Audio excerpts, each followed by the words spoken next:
Okay, now we move into step 3. And step 3, this takes a lot of practice. Step 3 is a dialogue. It's like, let's say you have a child who comes to you crying. If you're a loving parent, first you're gonna hold the child. And then you're gonna say, honey, what's upsetting you? What's going on? And even if the child is upset with you, you're gonna wanna know. A loving parent wants to know. Well, this is what we're doing on the inner level. We're asking let's say that it's anxiety that you're feeling inside. And we're asking, what am I telling you? What am I doing? How am I treating you? What am I not doing that's making you feel this way? Or the depression, or the guilt, or the shame, or the anger, whatever it is that we're feeling.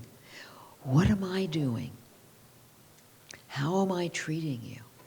This is so important to start to take accountability for ourselves. It's not about what somebody else is doing. It's about what we're doing.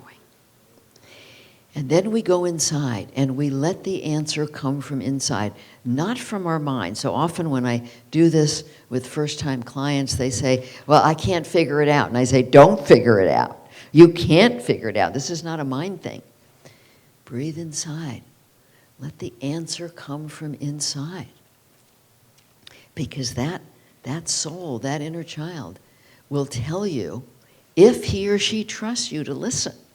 Now, sometimes nothing happens.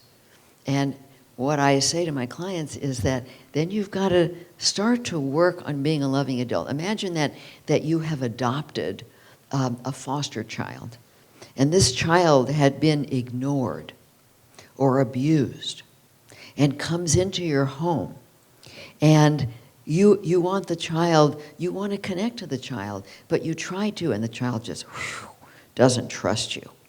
And why should the child trust you? The child has had no experience in trusting you or anybody else.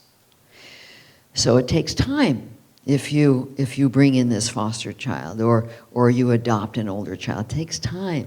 You have to be consistent. You have to consistently show up as that loving adult, and eventually that child will let you in. It's the same thing on the inner level. So if you don't get anything there, you want to be practicing taking care of yourself anyway as best you can until that inner part of you is willing to let you in on what he or she wants to say to you. So let's say that inner child says to you, yeah, I'm anxious because you're putting a lot of pressure on me. You're telling me that I got to do everything right. Or you're telling me that, I don't look right, I don't act right, I don't do anything right, I got to be perfect, I got to perform, I better not make a mistake. Well, of course I'm anxious when you're telling me these things. So if these are the kinds of things you find out that you're telling yourself, then you go a little deeper to that ego-wounded part of you. And that part can be many different ages. It can be 2, it can be 5, it can be 10, it can be an adolescent, depending upon when you absorbed a false belief. Because we absorb these the whole time we're growing up, or when you had some trauma in your life and you absorb beliefs from that. So we want to go a little deeper.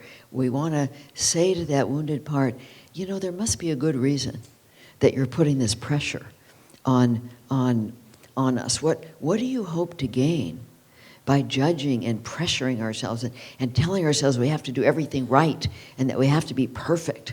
What's the hope? And that wounded part might say, well, that's the only way that I can have control over getting the love I need, over getting the acceptance I need. Because if I don't get approval, I'm not okay. The only way I know I'm okay is if I get approval. And the only way to get approval is to do everything right and be perfect. See, so this is, and the reason I'm using this as an example is this is one of the most common things that I work with people, is that they put all this pressure on themselves to do everything right because their whole sense of self is tied up in getting approval.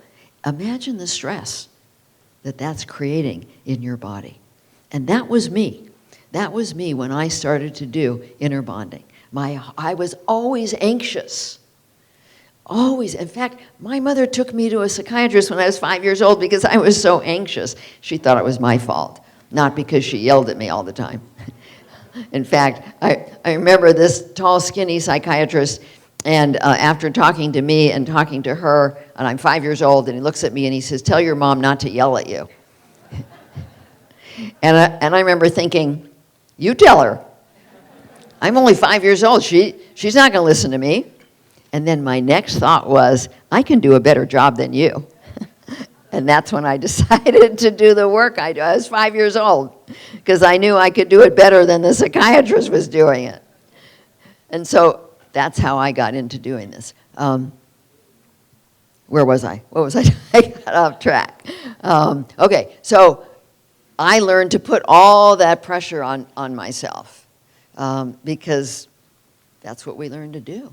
And I was a very tense child. I was a very anxious adult until, and I can't tell you how much therapy I had. So many different therapists. They didn't touch my anxiety and my occasional depression. They did not touch it. It wasn't until inner bonding that I realized what I was doing, how I was treating myself, what I was telling myself, the pressure I was putting myself under to get approval from other people. Wasn't until then that I understood that. Imagine the anxiety that we put on ourselves when we try to perform all the time in order to get approval. My life changed so much when I stopped doing that. I stopped, as I learned to love myself, see myself, approve of myself, validate myself, really value who I am inside, I stopped even thinking about what other people thought. And the stress went away. And that's a very big part of longevity. That's a very big part of my health today, is that I don't even think about what other people are thinking of me. It's just, you know, I just want to share. I just want to share who I am, and I love to help people, and I want to share what I think will help them. But you know what? Whether they take it in or not, I don't even think about it. So, okay, in step 3, that's going to take practice. You might tune in right now to something you're telling yourself that may be creating any anxiety or depression or guilt or shame or anger. Anger, let me just address anger for a minute, because one of the things that I learned about anger is that when we get angry at others, it's almost always a projection about some way that we're angry at ourselves because we're abandoning ourselves. We're not standing up, we're not speaking up, we're not taking care of ourselves, and then we're angry at others for how they're treating us, but really, so often other people are treating us the way we're treating ourselves. And so when you get angry, see, when I feel angry, I don't go dump it on other people, and I don't go dump it on myself. I go inside and say to this inner self, what are you angry at me for? How am I abandoning you? That's done miracles. 'Cause I used to be pretty angry, and I don't feel angry much at all anymore because I'm attending to that.